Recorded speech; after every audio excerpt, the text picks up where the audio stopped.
Dans un geste inattendu, le pape François est apparu à Saint-Pierre, vêtu d'une tenue étonnamment informelle, presque modeste.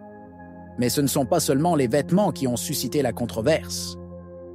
Ce qu'il a fait ensuite a suscité de fortes réactions parmi les fidèles les plus attentifs. Un geste chargé de symbolisme, qui pour certains pourrait marquer un tournant, mais qui apparaît de manière assez claire, comme une contradiction flagrante par rapport à ce que le pape lui-même a dit et fait ces dernières années. De quoi s'agit-il réellement? Regardez jusqu'au bout. Dimanche dernier, à la fin de la messe jubilaire des malades, il s'est produit quelque chose que personne n'attendait.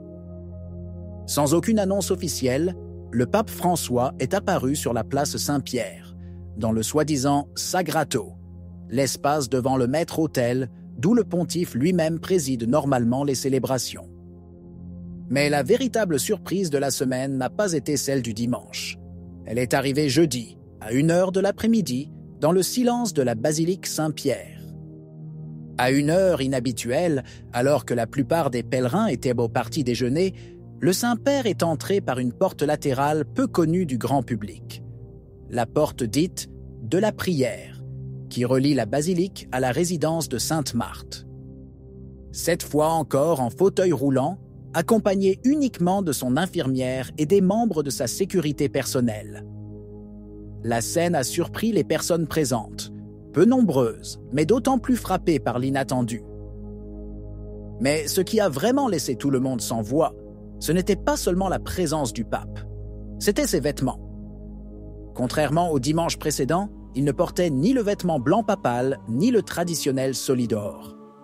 À leur place, un simple poncho jeté sur les épaules, sous lequel on apercevait une chemise à manches longues, probablement thermique, et un pantalon noir. Pour beaucoup, c'était la première fois que le pape était vu dans une tenue aussi informelle et modeste à l'intérieur même de la basilique du Vatican. Nombreux sont ceux qui se sont demandé s'il s'agissait d'un symbole désiré, d'un renoncement conscient à l'apparence formelle, ou plutôt du signe évident d'une faiblesse physique plus grave que prévu. Le pape s'est dirigé vers l'arrière du baldaquin du Bernin, où des travaux de restauration sont en cours sur la chaire de Saint-Pierre. Il s'est entretenu brièvement avec les restaurateurs, les a remerciés, puis s'est arrêté pour prier devant le tombeau de Saint Pie X. Un geste simple, mais très puissant. Et c'est là que l'actualité se mêle à l'histoire. Pourquoi Saint Pie X? Pourquoi ce geste solennel devant sa tombe? La réponse officielle est que le pape a une grande dévotion pour son prédécesseur. Mais la véritable question, celle que beaucoup se posent, est autre. Un pape considéré comme le plus ouvert aux réformes, peut-il montrer un tel attachement au pontife qui fut le symbole de la lutte contre le modernisme, le champion de la tradition? Ici, la figure de Saint Pie X devient centrale. Ce n'est pas un saint ordinaire. C'est le pape qui, entre 1903 et 1914, a incarné la réponse la plus claire, la plus dure et la plus univoque contre le modernisme. Ce courant qui tentait déjà de plier la doctrine catholique au mode culturel de l'époque. C'est lui qui a promulgué l'encyclique Pascendi Dominici Gregis, véritable manifeste antimoderniste qui définissait le modernisme comme la synthèse de toutes les hérésies, démasquant les tentatives de saper la foi au sein même de l'Église. C'est lui qui a voulu et soutenu le Sodalitium Pianum, une sorte de réseau de renseignement ecclésial qui surveillait et dénonçait les théologiens soupçonnés de déviation doctrinale. C'est lui qui a imposé le serment antimoderniste à tout le clergé à partir de 1910, un acte qui, aujourd'hui, ferait scandale parmi ceux qui appellent au dialogue et à l'inclusivité à tout prix. Il ne s'agissait pas seulement de mesures disciplinaires. Saint Pie X fut un authentique réformateur au sens le plus profond et le plus catholique du terme.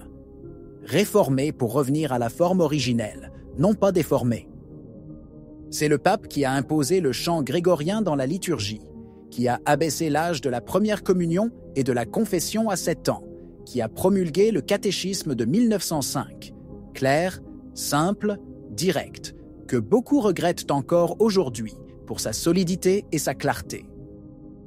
Il fut également le réformateur de l'index des livres interdits, cherchant à protéger les fidèles des influences intellectuelles corrosives. Un pape fort, direct, pastoral et théologien à la fois. Le pape que la fraternité Saint-Pie X de Mattwangser-Lefebvre a pris pour patron et modèle, précisément en raison de son rejet clair des ambiguïtés conciliaires et post-conciliaires. Et maintenant, le pape François se présente pour prier devant sa tombe. Pour certains, un geste surprenant. Pour d'autres, une contradiction troublante. Pour d'autres encore, c'est peut-être le signe d'un changement, ou du moins d'une instabilité, dans les convictions les plus profondément ancrées du pontife argentin. En effet, récemment, la voix autorisée de l'évêque Athanasius Schneider s'est également clairement élevée. Dans une interview sans détour, il a appelé le pape François à retirer publiquement certaines déclarations et documents magistériels qui, selon lui, contiennent de graves ambiguïtés doctrinales. Et ainsi, à la lumière de cette demande et de ces gestes inattendus du pontife, certains commencent à se demander s'ils ne sont pas le signe d'une possible ouverture, d'une volonté, peut-être encore cachée, de prendre du recul, de revoir, de corriger. Un geste prophétique, peut-être, ou juste un murmure qui pourrait préparer le terrain pour quelque chose de plus grand. S'agit-il simplement d'une question de dévotion personnelle, ou y a-t-il une nouvelle prise de conscience derrière cela? Peut-être une réflexion sur ce que l'Église a perdu en courant après le monde. La question est légitime, et ce n'est pas la première fois que, dans son style souvent énigmatique, le pape François soulève des questions qu'il laisse délibérément sans réponse. Or, le fait que le pape François, le pape qui a imposé de lourdes limitations à la célébration de la messe tridentaine avec le motu proprio, traditionis custodes, exprime une telle dévotion à Saint Pie X, ne peut qu'apparaître comme une contradiction flagrante. Certains ont vu dans cette visite une main tendue aux traditionalistes, un geste de réconciliation presque silencieux.